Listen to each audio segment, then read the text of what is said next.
Rupa and Sanatana Goswami, their instruction from Lord Caitanya was, you give this philosophy of rasa tattva and explain. You explain what I'm doing.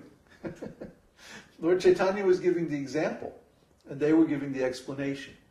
Lord Caitanya doesn't give the explanation directly, although he's quoted as instructing Rupa and Sanatana Goswami in Chaitanya Charitamrita. He instructs them to explain, by reference to Śrīmad Bhāgavatam, all these confidential truths concerning ecstatic devotional service. So this is the actual foundation of our lineage. This is our actual teaching. And if someone cannot explain this teaching, he is not a bona fide guru in our disciplic line. If someone explains that, oh yes, you just have to follow these rules and regulations, and you just have to become perfect in this external practice, he is telling you, oh, you're just going to remain a neophyte for the rest of your life. That's the message in that. The actual path of devotional service is much higher than that. The Nectar of Devotion states that the result of following all these rules and regulations is to develop the desire for transcendental ecstatic love, or rasa, rasa tattva. The truth of rasa is the actual essence of the esoteric teaching. And it's that, when we attain that, then we become a real devotee. Everything else is just external.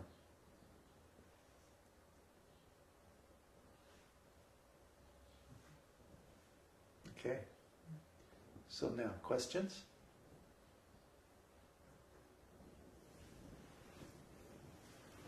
There's your water. That's the first question? No. I know the water is there. I forgot about it. Questions? Did you follow? Did you understand? Okay.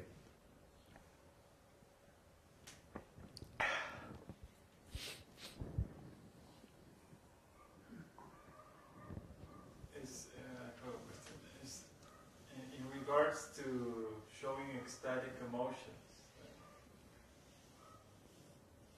it seems to me like it's almost like the only way to learn ecstatic emotions is by seeing someone else in that mood. But at the same time, Prabhupada, there almost no events that showed that. So is it, I'm not sure, is it something that's required or not for a devotee who's advancing? Well, you should associate with devotees who have these ecstatic moods. In other words, Prabhupada, maybe he didn't display symptoms that often, but he was always in ecstatic mood, and by associating with him, you could feel it. Like I had a lot of association with Vishnu Jan Swami. Traveled with him for over a year, and I was his backup kirtan leader. So I had to actually learn all of his harmonium riffs and all of that, and because that's what the devotees knew, and that's what they expected if anybody else was going to lead kirtan. I was one of just 2 or 3 backup kirtan leaders on the party. And I got to where I could actually sing just like Vishnu Jan. And one of the best compliments I got was one day I was practicing, sitting in the bus, practicing with the harmonium. And Tamal Krishna Maharaj stepped on the bus and said, Vishnu Jan, oh. Okay.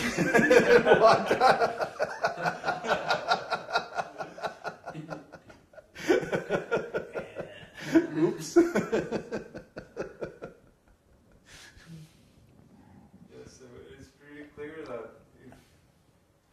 doesn't have that experience from someone else, it's almost impossible. Yeah. That's why we give our association through videos and online, as much as possible. I mean, we don't show our actual ecstatic relationship with Krishna because it's too private. It's too confidential.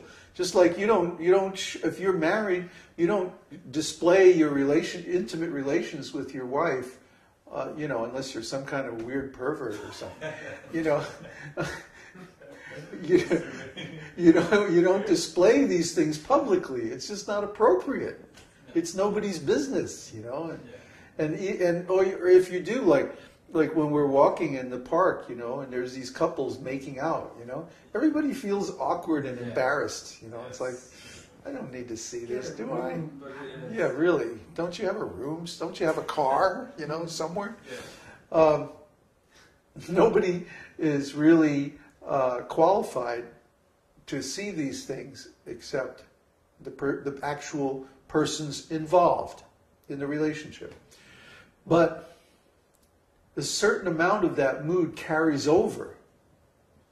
Like the energy. The energy, yeah, the mood, the feeling, yeah. Just like one time Rupa Nuga said, we were talking about me and my relationship with Krishna, and he said, well, it's like you have a roommate who's having a love affair, and you can feel the energy. It's like going on in the other room. You know that it's going on. You don't see it directly, but you can feel the energy, and you can feel the result of it in the person's life. If someone's in love and they're ecstatic and everything, they're happy, and that happiness carries over into their other activities as well. When you see somebody who's like walking down the street and like really happy, right? The phrase is he's in love. Either they're in love or they're crazy, or maybe both. I don't know. Well, because in a sense, in the materialistic sense, to be in love with God is crazy. But the devotees, is specifically stated in Śrīmad Bhāgavatam, the devotees don't care. They don't care that people consider them crazy. Because if you're happy, what's the problem? So this devotional service, this gives such great satisfaction to the soul. You become so happy. It's like you don't care what people think about you. You don't care anymore. It's just like, people tell me, I'm 62 years old. I'm supposed to feel arthritis and all this stuff in my body. I don't even notice it. If it's there, I don't care. This body isn't me anyway. I'm just sort of riding in it, until it doesn't work anymore, and then I'll go somewhere else. I know who I am. Nobody has to tell me who I am. Nobody has to say, oh, you followed all these rules perfectly for 27 years, so you are, this or that or the other thing. That doesn't matter. I know who I am because I know myself as consciousness. So when you become self-realized, you don't require anybody to certify you, to validate you, or to give you some position or title or rubber stamp, committee vote. Oh yes, he's guru. Yeah, approved. No, you're guru because you're a guru. You're a guru because you've realized Krishna. Not because anybody else says you're a guru. Nobody else is going to say you're a guru. That's a cheating business. It's just like when they say so-and-so, let's say like Stalin or somebody like that, assumed power. The dictator assumes power. Nobody elects a dictator. They become dictator by their own power. Similarly, nobody can elect a guru.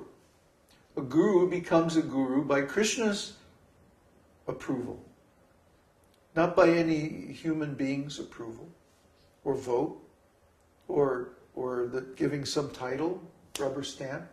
Okay, approved. Our committee voted, and now you're approved guru. No, you don't become guru that way. You become guru because you've realized your relationship with Krishna, not in any other way. People should understand this. And then, let there be thousands of gurus.